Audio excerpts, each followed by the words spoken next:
اعوذ باللہ من الشیطان الرجیم بسم اللہ الرحمن الرحیم الحمد للہ رب العالمین وصلی اللہ علی سیدنا و نبینا ابی القاسم المصطفى محمد اللہم صلی علی محمد وعلى آلہ الطیبین الطاہرین المعصومین لا سیما بقیت اللہ فی الارضین روحی و ارواح العالمین له الفداء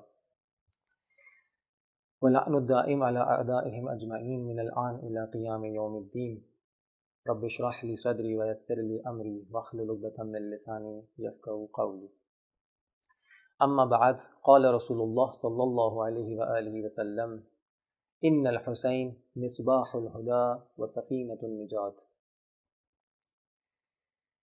جو موضوع آپ کی خدمت میں عرض ہو رہا تھا وہ یہ تھا کہ کربلا میں امام حسین علیہ السلام کے کیا مقاصد تھے، امام حسین علیہ السلام نے اس سفر کربلا کے ذریعے کن مقاصد کی طرف قدم بڑھایا، اور مولا حسین علیہ السلام کربلا سے کیا حاصل کرنا چاہتے تھے، اور یہ کہ امام حسین علیہ السلام کا اس شہادت کے نتیجے میں کیا ہدف تھا، اور اپنی شہادت کے بعد وہ کیا اہداف تھے جس کی خاطر امام حسین علیہ السلام نے قیام کیا۔ پچھلی نشست میں بیان ہوا کہ کلمات امام حسین علیہ السلام کے لیے ہمیں ایک خاص اہمیت کا قائل ہونا چاہیے، اور ہمیں ایک خاص اہتمام کرنا چاہیے کہ ہم امام حسین علیہ السلام کے کلام کو سمجھیں اور اپنی زندگی میں ان کلام کو جگہ دیں، ان خطبات کو جگہ دیں، ان فرامین امام حسین کو جگہ دیں، تاکہ ہم حقیقی معنوں میں عزادار کہلائیں۔ اگر ہم روایات کی طرف نگاہ کریں تو ایسی بے شمار احادیث موجود ہیں، ایسے بے شمار روایات موجود ہیں جس میں اس بات کی دلیل ہے کہ امام حسین علیہ السلام پر گریہ کرنا اور امام حسین علیہ السلام پر اشک بہانا اس کی بہت زیادہ فضیلت ہے۔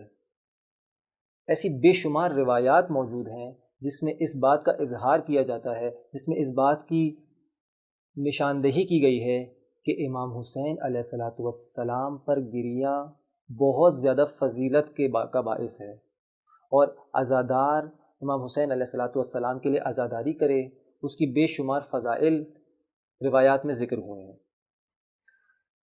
کل 2 حدیثیں ہیں جس کی طرف ایک سرسری اشارہ ہوگا اور ہم آگے بڑھیں گے۔ پہلی حدیث امام صادق علیہ السلام سے ہے۔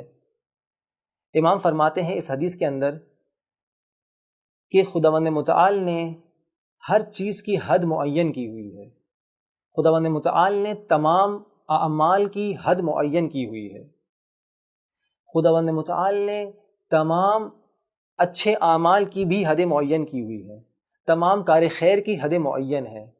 وہ اعمال جو انسان انجام دیتا ہے، وہ کار خیر، وہ عمل صالح جو انسان سے سرزد ہوں اور جو انسان انجام دے، ان تمام کے تمام کا اجر اور ثواب معین ہے۔ کوئی عمل ایسا نہیں ہے کہ جس کا اجر و ثواب معین نہ ہو، ہر عمل کا اجر و ثواب خداوند متعال کے نزدیک معین ہے، لیکن فقط ایک عمل ایسا ہے جس کا ثواب معین نہیں ہے، اس کے ثواب کی کوئی حدیں نہیں ہیں، اور وہ عمل امام حسین علیہ السلام پر گریہ کرنا ہے، امام حسین علیہ السلام پر اشک بہانا ہے۔ یہ وہ عمل ہے جس کی خداوند متعال کے نزدیک کوئی حد نہیں ہے، لامحدود ثواب اور لامحدود اجر ہے امام حسین علیہ السلام پر گریہ کرنے کا اور ان کی مصیبت پر رونے کا۔ یہ پہلی حدیث آپ کی خدمت میں عرض ہوئی۔ امام صادق علیہ السلام سے ہی دوسری حدیث نقل ہوتی ہے۔ امام صادق فرماتے ہیں کہ خداوند متعال حیا کرتا ہے، خداوند متعال کو شرم آتی ہے، خداوند متعال کو حیا آتی ہے جب وہ اس آنکھ کو عذاب کرے، جب مومن کی اس آنکھ کو عذاب کرے جو آنکھ مولا حسین علیہ السلام کی مصیبت پر روئی ہو۔ خداوند متعال کو گوارا نہیں ہے کہ وہ آنکھ جہنم میں جائے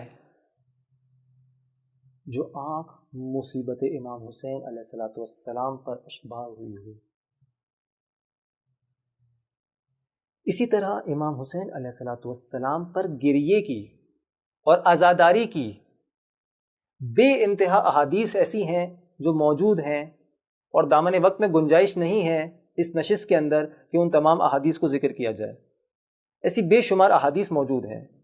اگر انسان ان احادیث کی طرف دیکھے، اگر انسان ان احادیث پر غور و فکر کرے، تو گویا احساس ہوتا ہے، ایسا لگتا ہے کہ امام حسین علیہ الصلوۃ والسلام نے جو قیام کربلا کا آغاز کیا وہ اسی مقصد کے لیے کیا کہ مومنین کو نجات دیں۔ یعنی مولا حسین علیہ الصلوۃ والسلام اپنی شہادت کے بعد ایک منزلت پر پہنچ گئے، اس مقام پر پہنچ گئے، اس جگہ پہنچ گئے کہ شفیع قرار پائے، اور اب وہ ہم گنہگاروں کی شفاعت کر سکتے ہیں، اور اب وہ ہم جیسے گنہگاروں کی، ہم جیسے خطاکاروں کی، ہم جیسے کوتاہی کرنے والوں کی شفاعت کر سکتے ہیں۔ اور جو سرنامے کلام میں حدیث ذکر ہوئی کہ امام حسین فرماتے ہیں، رسول خدا صلی اللہ علیہ وآلہ وسلم فرماتے ہیں کہ بے شک امام حسین علیہ الصلوۃ والسلام کی ذات گرامی ہدایت کا چراغ ہیں اور نجات کی کشتی ہیں، اور نجات کی کشتی سے مراد یعنی امام حسین علیہ الصلوۃ والسلام شفیع ہیں۔ امام حسین علیہ الصلوۃ والسلام ہماری شفاعت کریں گے قیامت کے دن،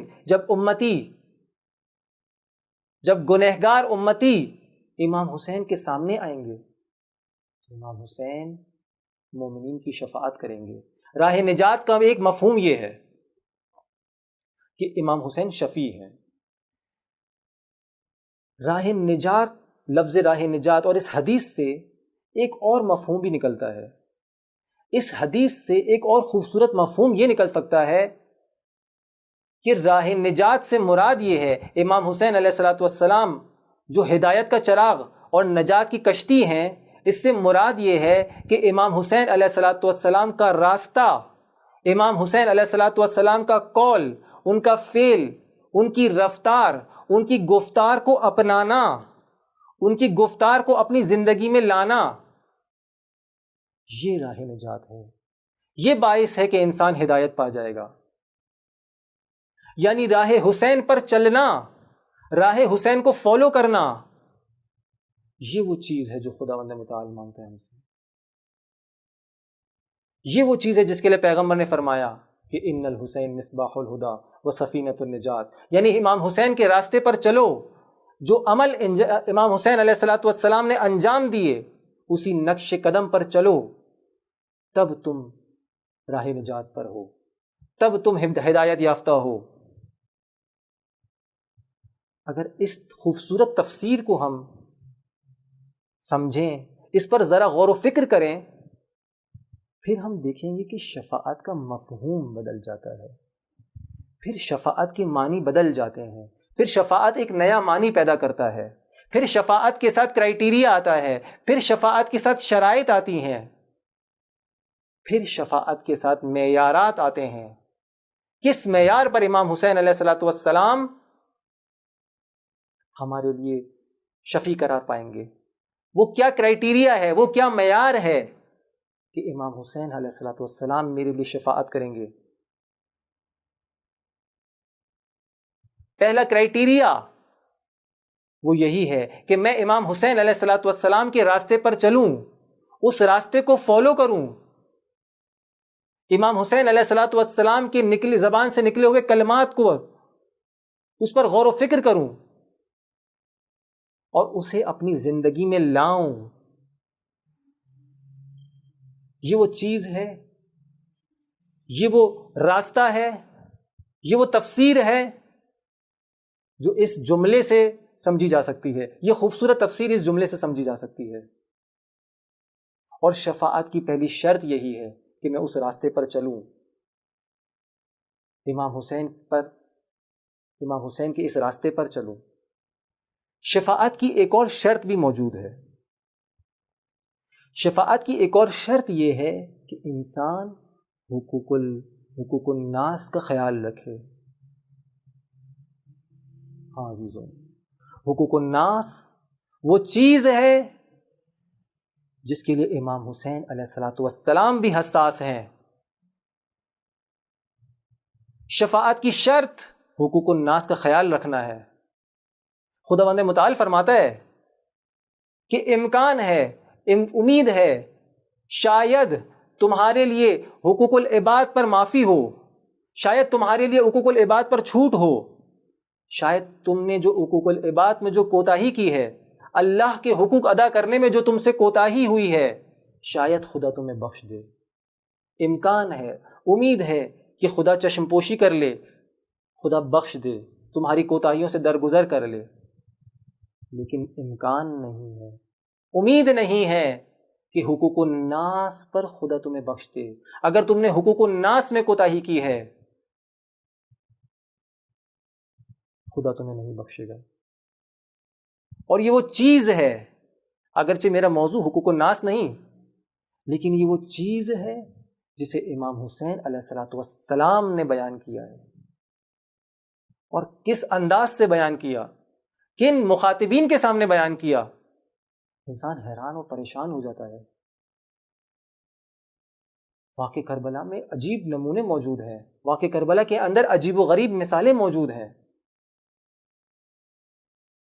صبح عاشور کا وقت ہے، جنگ شروع ہونے والی ہے. اس اثنا میں امام حسین علیہ السلام اپنے ایک نمائندے کو بلاتے ہیں. نمائندے کو بلانے کے بعد ایک پیغام دیتے ہیں اور کہتے ہیں یہ پیغام تمام ان افراد تک پہنچا دو جو میری نصرت کے لیے یہاں آئے ہیں. یعنی ان افراد تک پہنچا دو جو میرے صحابی ہیں، جو میرے دوست ہیں، جو میری نصرت کے لیے آئے ہیں، جو مجھ پر جان قربان کرنے آئے ہیں، ان تک ایک پیغام پہنچا دو. کیا ہے وہ پیغام؟ ہاں عزیزو، وہ پیغام یہ ہے، امام حسین علیہ السلام فرماتے ہیں اگر کسی شخص کی گردن پر کسی اور کا حق موجود ہے، یعنی وہ افراد جو یہاں شامل ہیں، جو یہاں موجود ہیں، جو میری نصرت کے لیے آئے ہیں، جا کر ان تک یہ پیغام پہنچا دو کہ اگر ان کی گردن پر کسی اور کا حق موجود ہے، اگر وہ کسی اور کے مقروض ہیں، اگر کسی اور کا دین ہے جو ان کی گردن پر موجود ہے، یا ان کی دوش پر کسی کا کوئی حق باقی رہ گیا ہے، تو وہ میرے ساتھ مل کر جنگ نہیں کر سکتا. ایسے شخص کو جا کر کہہ دو کہ قافلہ حسینی میں اس کی جگہ موجود نہیں ہے، وہ جائے پہلے اس حقوق الناس کو ادا کرے. کیونکہ میں حسین، میرا مقدس خون، میں نہیں چاہتا کہ میرا مقدس خون، میرا پاک خون ایسے خون کے ساتھ مل جائے، ایسے شخص کے خون کے ساتھ مل جائے جس کی گردن پر کسی کا کوئی حق باقی رہ گیا ہو، جس کی گردن پر کسی کا دین ہو، جو مقروض ہو، جس کی گردن پر والدین کا حق ہو، جس کی گردن پر دوستوں کا حق ہو، جس کی گردن پر رشتہ داروں کا حق ہو. میں اس شخص کو نہیں بخشوں. میں نہیں چاہتا میرا اس شخص کے ساتھ نام لکھا جائے اور میں اس شخص کے ساتھ محشور ہوں. ہاں عزیزو، یہ وہ چیز ہے، یہ وہ دین کا اہم رکن ہے جس پر خدا بھی معاف نہیں کرتا، جس پر کوئی معافی نہیں، جس پر کوئی چھوٹ نہیں. ہم خداوند متعال سے دعا کرتے ہیں کہ خداوند متعال ہمیں توفیق دے کہ جب ہم اس دنیا سے جا رہے ہوں، جب ہماری آخری سانسیں چل رہی ہوں، اس سے پہلے ہماری گردن پر کسی کا کوئی حق موجود نہ ہو. اس سے پہلے کہ ہم اس دنیا سے جائیں، ہم نے اپنے تمام حقوق ادا کر دیے ہوں، تمام حقوق ادا کر دیے ہوں. ہم خداوند متعال سے دعا کرتے ہیں کہ مرنے سے پہلے ہمیں توفیق دے کہ ہم ان تمام لوگوں کے حقوق کو ادا کر دیں جن کا ادا کرنا ہم پر واجب ہے. کہیں ایسا نہ ہو کہ قیامت ہو، روز محشر ہو، مولا حسین ہماری طرف نگاہ کریں اور کہیں آیا تمہاری گردن پر کسی کا کوئی حق باقی ہے، اور ہم شرمندہ ہو جائیں. والسلام علیکم ورحمۃ اللہ وبرکاتہ.